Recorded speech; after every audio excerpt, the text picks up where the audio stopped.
ఏం ఏడుస్తలేను డాడీ. నువ్వు ఏడుస్తావులే బేటా. నేనేం ఏడుస్తలేను డాడీ. లేదులే బేటా, నువ్వు ఏడుస్తావు. నేను ఏడుస్తా. నువ్వు పో బేటా, ఏడుస్తావు గాని.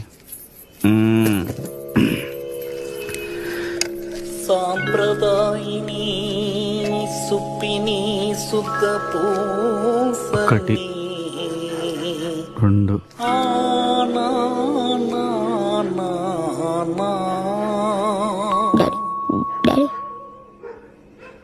డాడీ భయం అవుతుంది డాడీ. డాడీ మమ్మా డాడీ ఏం మాట్లాడతలేడు. డాడీ డాడీ వినిపిస్తుందా? సన్నగా ఉప్మా దిగదా? ఆ? ఇడ్లీ వడా. వద్దాడి వద్దాడి. మీ మమ్మీకి నేను భయం